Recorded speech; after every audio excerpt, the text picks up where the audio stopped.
sebagai dokter umum di Indonesia, kami melakukan semua pelayanan kesehatan, terutama pelayanan kesehatan berbasis kepada masyarakat langsung. Lingkungan sekitar kita pun harus kita perhatikan karena itu berhubungan dengan kesehatan perseorangan.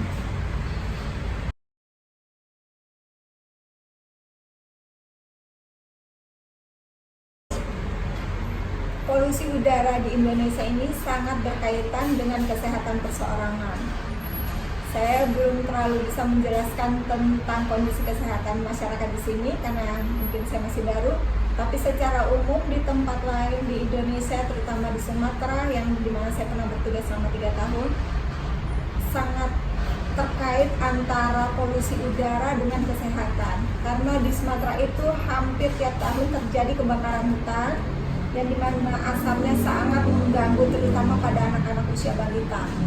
Itu dapat menyebabkan batuk pilek yang berkepanjangan dan akhirnya mengganggu kesehatan secara umum untuk aktivitas keseharian mereka.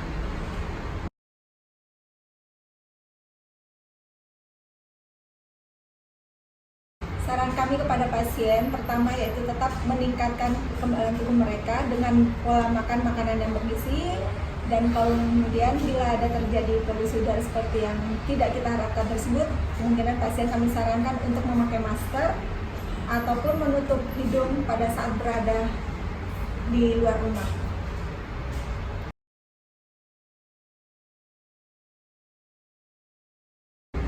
Permasalahan ini tidak bisa kita tangani perseorangan, tapi tetap harus melibatkan pemerintah dan masyarakat sekitar.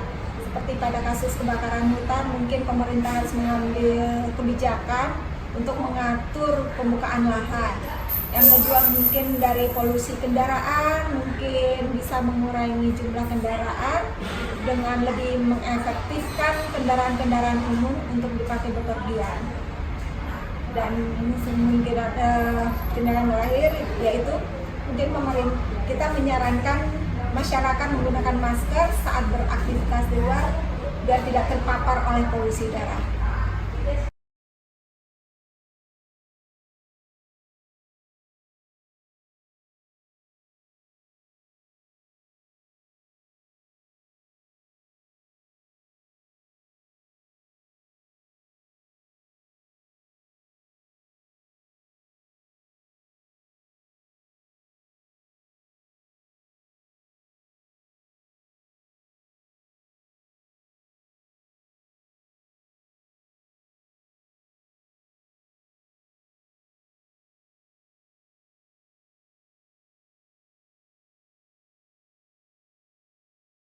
Yes, it is the most important issue in Indonesia because there are many patients I've encountered that have diseases related to the air pollution.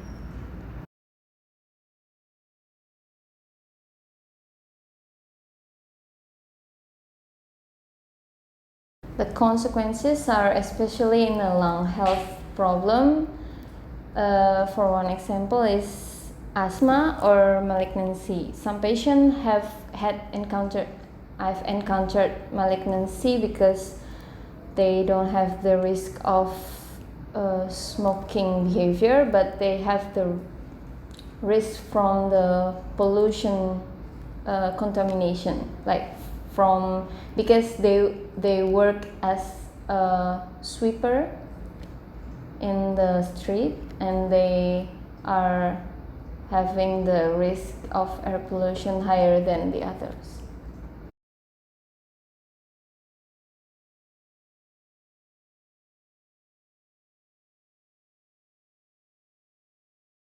Yes, very much. I've encountered many patients having the air pollution related diseases like asthma, and then the most diseases I've encountered is COPD related air pollutions.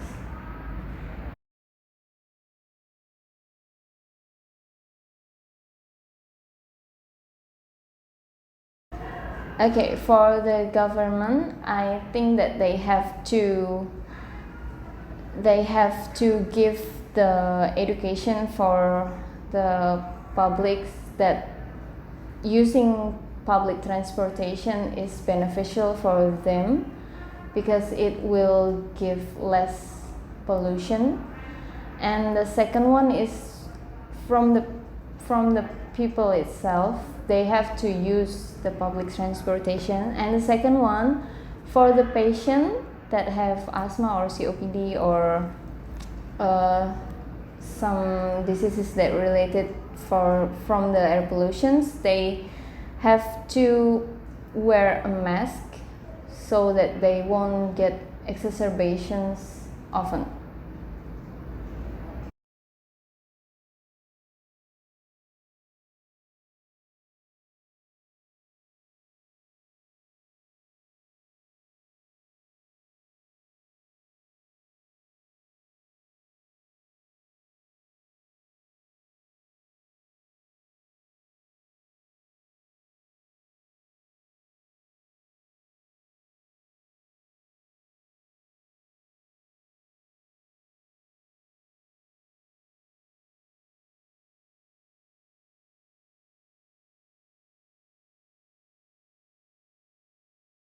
Iya, jadi kalau menurut pendapat saya, polusi udara ini memang harus ditangani dengan serius. Contohnya saja, sekarang kan banyak sekali kendaraan bermotor dan itu tidak dikendalikan kan oleh pemerintah. Nah, polusi utama di udara kita itu selain dari kendaraan bermotor, masyarakat kita masih membakar sampah. Nah, sebenarnya itu sudah diatur di undang-undang tapi belum diterapkan dengan baik. Jadi belum ada petugas siapa yang akan mengawasi masyarakat untuk tidak membakar sampah. Kemudian untuk konsekuensi atau punishment-nya juga belum diterapkan dan tidak jelas, serta masyarakat juga belum tahu apa tentang undang-undang lingkungan hidup ini.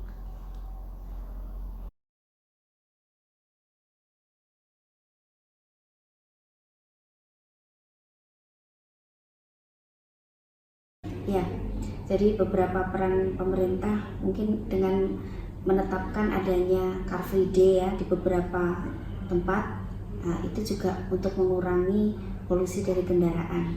Kemudian kalau di pemerintahan kota Jogja itu ada kebijakan tentang sego segawe.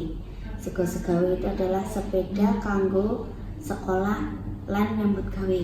Jadi harapannya pemerintah para pegawai dan anak-anak sekolah itu tidak menggunakan kendaraan bermotor tapi menggunakan sepeda. Kemudian juga ada peraturan di beberapa sekolah ya terkait dengan siswa baru, kemudian juga mahasiswa baru itu tidak boleh menggunakan kendaraan bermotor di dalam sekolah, maksudnya ke sekolahnya diharapkan menggunakan sepeda gitu. Selain itu juga kita walaupun tidak secara besar-besaran tapi kita juga menghimbau ketika penyuluhan kepada masyarakat untuk mengolah sampahnya, jadi tidak membakar sampah. Dan juga untuk beberapa daerah itu mereka sudah bisa deklarasi untuk tidak merokok di dalam rumah, tidak merokok di depan balita, ibu hamil, dan orang yang tidak merokok. Jadi kalau merokok mereka harus di tempat yang tersendiri gitu. Kemudian tidak merokok ketika ada pertemuan-pertemuan atau forum rapat masyarakat.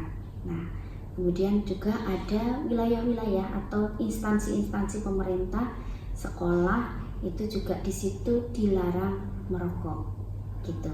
Itu mungkin beberapa kebijakan atau dukungan dari pemerintah. Selain juga ada peraturan bupati maupun peraturan gubernur terkait dengan wilayah bebas asap rokok seperti itu.